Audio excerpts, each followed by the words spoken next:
This airline is disappearing.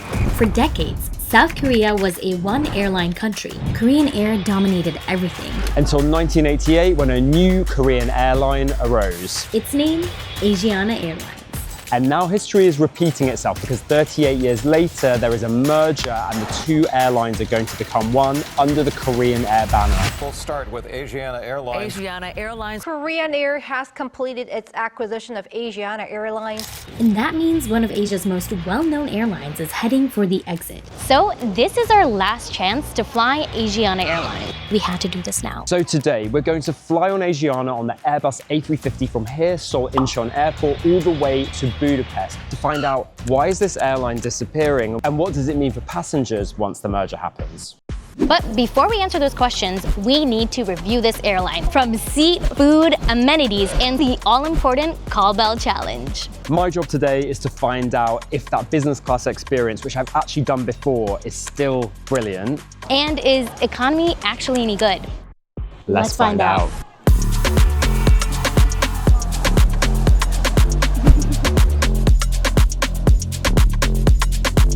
Okay, guess what? My camera disappeared in the lounge, so this whole thing is going to be on an iPhone, and here we are, boarding the Asiana A350. Let's go. We're entering economy class. I'm seated in 14K, so let's get going. It's going to be a busy and full flight.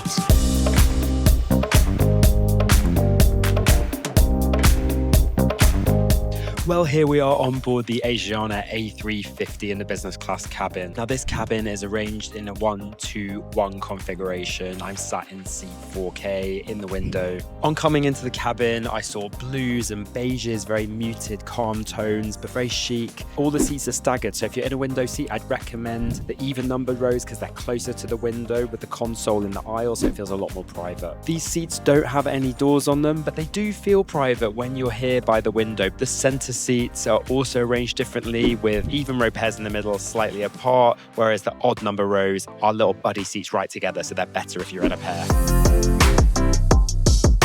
The seat itself is very comfortable. It's very nicely padded. There's an adjustable leather headrest, loads of legroom in this seat. Your feet are kind of free to waggle about. They just have the IFE screen above them. And there's a little angled footrest as well underneath the ottoman to put your feet. I like it when there's a good footrest there without having to extend anything, and you can pop your feet up whenever you want. The bed, of course, converts into a fully lie-flat bed, and we're going to test that out later. The tray table comes from a slightly unique position from the seat in front of you, and it slides around in a way that just means you can get in and out of the seat much easier when the table's open. You have a universal power port and a USB-A, no USB-C on this aircraft. It's a pretty large IFE screen right in front of me. The shame is that there's no tail cams. You get those on A350s a lot of the time, but not today, so I'm a little bit gutted about that. What you won't find in this seat is any real dedicated solid storage, no closing cubby holes. There is a little bit of storage right here next to me on top of the console and another little pocket down by your thigh, but that's all you're going to really find here. You can tuck some stuff under the ottoman, but little cupboards, little wardrobes, little cubbies,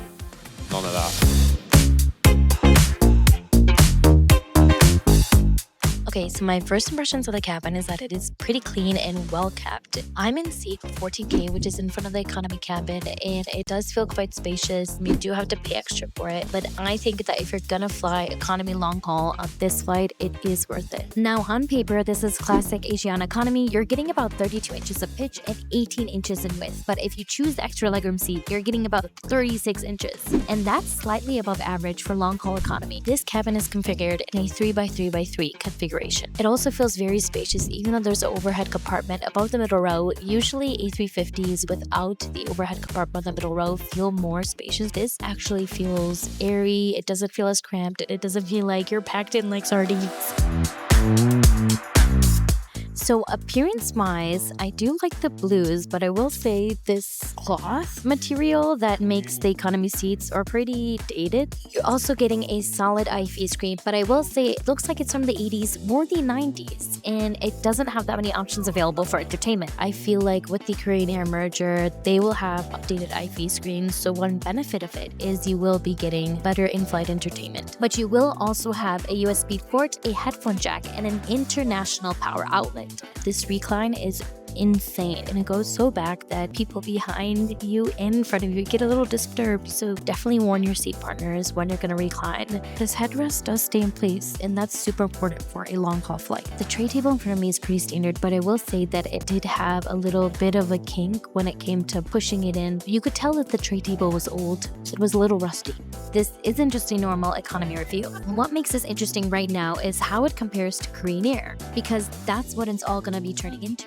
Korean Air's economy seats are actually similar in width. They're about 18 inches, but the pitch itself can be a little bit tighter, sometimes closer to 31 inches depending on the aircraft. So in some cases, this Asiana seat actually gives you a touch more legroom than what will eventually replace it. But here's where things get weird. Asiana is already being absorbed into the Korean Air brand, so that means some of the aircraft that you will fly if you end up choosing Asiana actually have Korean Air seats. So depending on when you're flying, you might literally be sitting in a Korean Air seat on an Asiana plane that won't exist in a year. Asiana Korean Air have slightly different livery, they have slightly different philosophies, so over time, the experience you're seeing will get replaced by something more uniform. Weirdly, flying Asiana Airlines right now isn't just about catching a disappearing airline. It might also be your last chance at experiencing a slightly more comfortable, more spacious airline. And honestly, for the Korean community who uses and depends on Asiana Airlines, it's kind of sad. We're losing a very big, powerful airline, and by the end of 2026, the Asiana brand will disappear entirely, which makes this economy seat a kind of time capsule.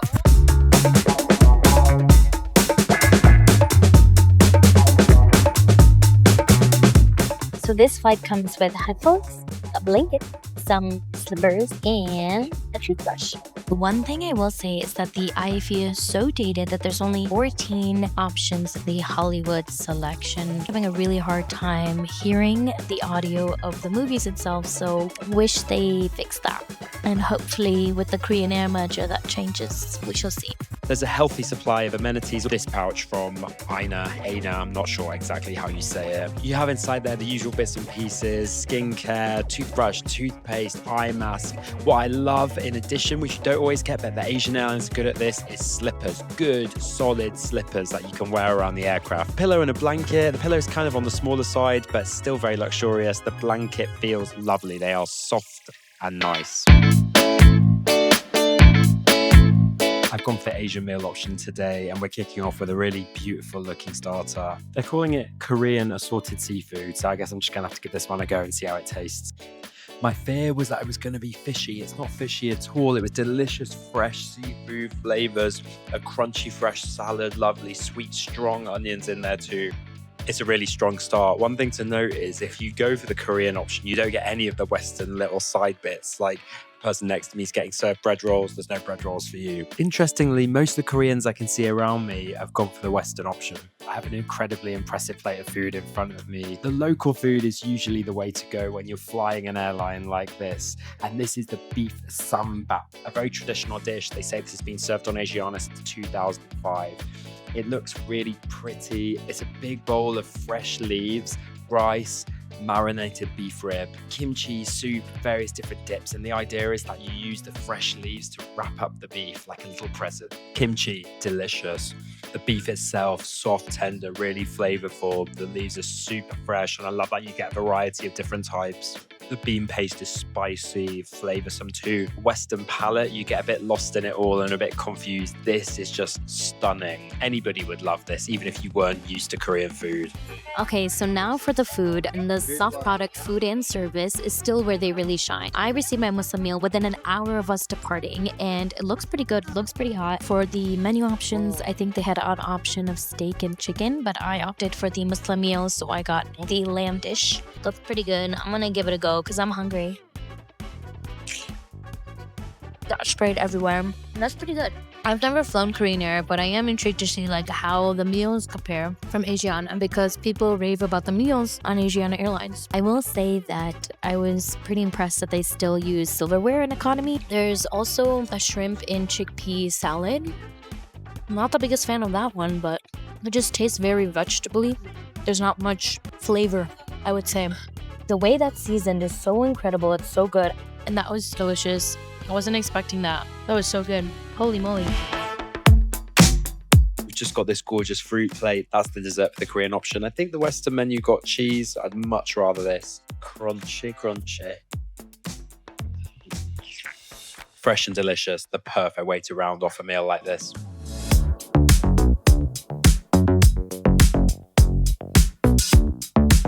The setup in bed mode is actually very comfortable. The seat on the Asiana 350 is nice and soft. I find some business class seats too hard to really get good rest and feel comfortable on.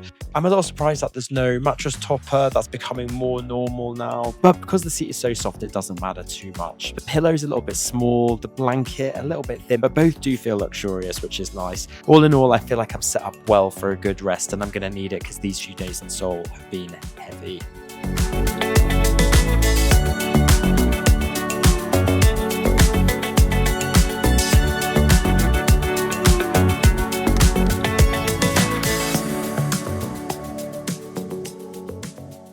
It's the one we're always waiting for. It's the call bell challenge. Let's see how Asiana does.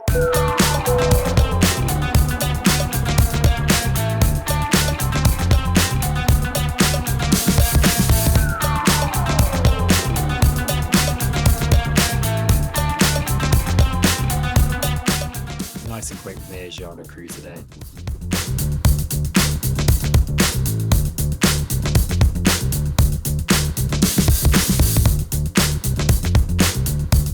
Asiana Airlines, I really hoped you would win this call bell challenge. Maybe Nicky had better luck. This flight in itself is really comfortable. I'm actually quite surprised. I've been sleeping super well. If you're into points and miles, this is actually a big one because Asiana is part of Star Alliance. So you can use United Miles, Lufthansa Miles, all of that. But once the merger completes, Asiana Airlines leaves Star Alliance and joins Korean Air in SkyTeam. I will say that I'm going to miss the fact that there's extra legroom seats available. The dated IFE I'm okay with losing. I am intrigued to see how these A350s are going to change when Korean Air seats are going to be put in to replace these. What's going to happen when the entire livery disappears? Well, this flight is nearing its end. We've had a second meal service of a delicious tender beef, more snacks with fruit and these crispy seaweed cakes. And really, these last couple of hours have summed up the whole flight. The service has been so friendly on board. The food has been excellent. Everything well cooked, everything tender, everything tasty. One thing which is really important to note, both on this flight and the last time I flew from Seoul to London on Asiana, the tickets in business class were incredibly reasonable. With Asiana not around for much longer, I highly recommend get on board and try this product out and get that little slice of history for yourself.